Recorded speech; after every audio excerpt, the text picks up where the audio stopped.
Thanks. Thank you very much. It was, I guess probably on the scoreboard, maybe it didn't look like a tough game in the end, but it was a very tough game. It always is with Adams. And I think that's reflected probably in the low score, that it's just hard to do things, the low shooting percentages. First half, we kind of got some freedom in the first half, especially Jared. Shot the ball well, and getting 40 points against an Adamson team and a half is a really good effort.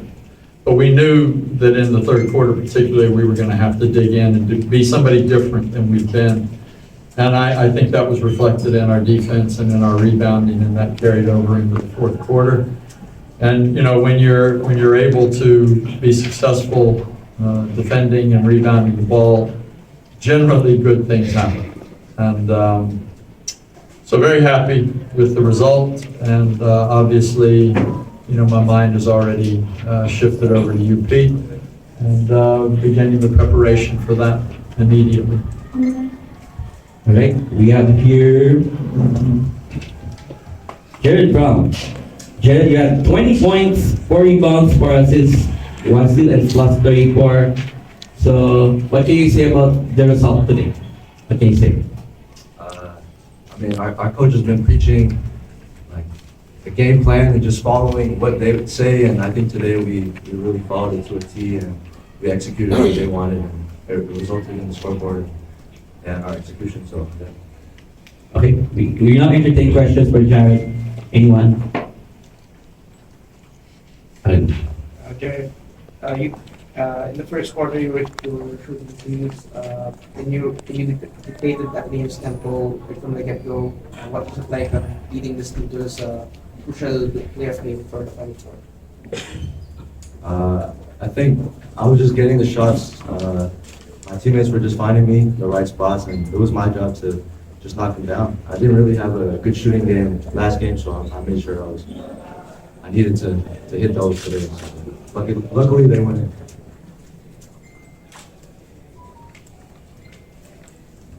Any more question for Jared? Well, Jared, this is now the Final Four. You're gonna face an old rival in UP. So your thoughts about this Final Four match? I think today's game was kind of good. We have momentum coming into Saturday. All we have to do Saturday is in preparation for that, just to follow what our coaches want us to do and execute it as perfectly as we can, and we'll be fine. Right. Thank you very much, Jared. Can you go? Yeah. Thank you. Okay, we could be our post game, guys. Anyone?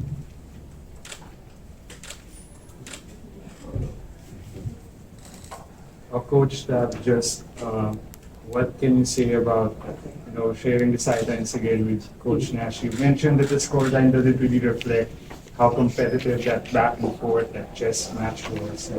Just your thoughts about him and this Adamson team that really gave it over. Well, I think that any true basketball observer, fan, reporter, what we were talking about,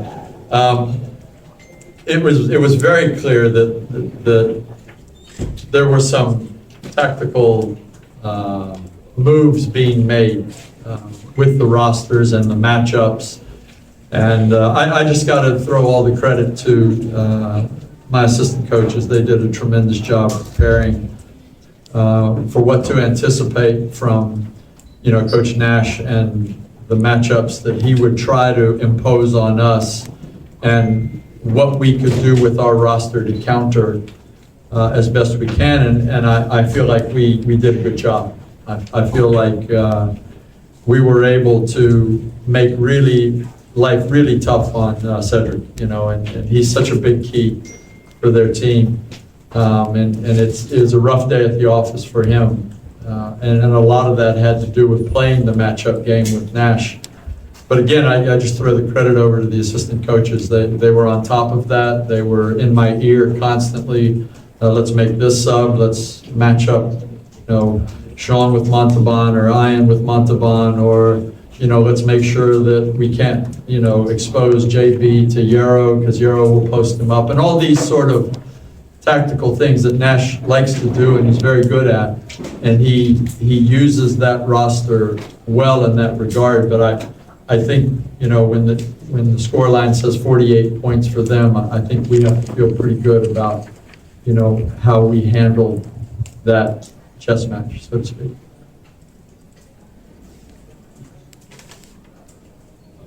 Very good. Coach, can you talk us through the respect in the sport? Because in the last seconds, your team allowed Jerom Lastimosa to end his career on a personal high note. What can you say about that? I think Jerom's been a wonderful servant of UAAP basketball and Philippine basketball in general. And, when you have a 20-point lead, who cares about 3 points? If we can make a gesture to a guy that, maybe saying is iconic is a bit much, but, currently he's iconic of outstanding players that the UAAP has generated. If you can make a gesture, we remember back to last year when Xavier was able to come in and, on a torn ACL and shoot free throws. I think that actually shows respect for the game, because these are people not unlike Nash, not unlike myself, not unlike the referees, who are true servants of the game. Our job is to serve the players. That's our job, is to make the playing experience fruitful, enjoyable, competitive, and fun. And when you have an opportunity to make it cost us nothing, but it gave Jerom a moment that he might not otherwise have had in front of his fans, and, for, a salute as he rides off into the sunset, cost us nothing. And, more than happy to do that. And I was proud of my players to, assist in that moment. Coach, last game, Jared Brown was limited by De La Salle. Can you talk about his response in this game? We didn't do anything special. Jared just takes opportunities as they arise, and he said luckily his shots fell. There's not a lot of luck. Kid works extremely hard on his shot. He brought a very good shot to the program, and he works hard on it every day. And everybody's going to have an off day, but more times than not, if he gets an open look, you can start writing crooked numbers on the score sheet. And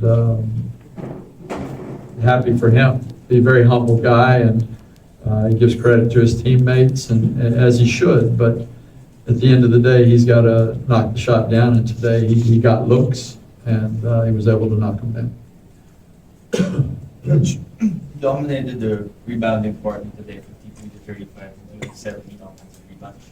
You felt you had a size advantage coming to this game you really wanted to take advantage of? And do you feel you'd have a similar advantage against UP even if they have nothing? It wasn't just that, Naveen, it's also stylistic. Adamson really likes to shoot the three, and they have some really, really good three-point shooters. And you would have seen the stats at halftime, they had 11 attempts, right? Well, one of the truisms of basketball is if you shoot a lot of threes, there's a lot of long rebounds, and it's up for grabs, anybody can get it. We really wanted to limit their threes, and so the way we defended the ball screens was not to allow anything that looked like a three-point shot coming off of ball screens. We forced guys to turn the corner and go into the paint, take twos, which shortened the rebounds, and then your scheme and your size advantage begins to take effect.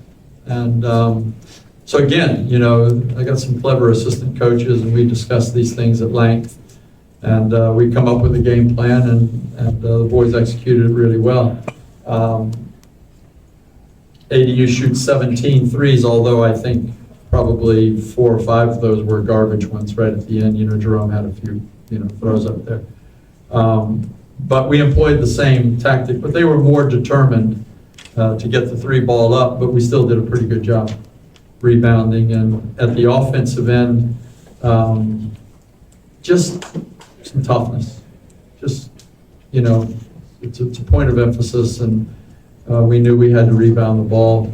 Again, with Nash, playing Cedric in and out, Cedric's such a great rebounder.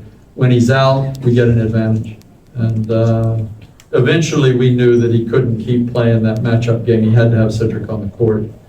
And then Cedric was in foul trouble too. So, all these factors, go into the 1982 computer, which is about as good as it gets for me. And, we try to generate something that makes sense. And hopefully it reflects on the scoreboard. Coach, there was some exchange of words between you and Coach Nash in the middle of that report. Can you maybe tell us about that? Well, I was really upset that the referee stepped in. I thought there was a real moment there where I had the opportunity to learn from Coach Nash about my putting stroke, and because he's an excellent golfer, and he was giving me some advice.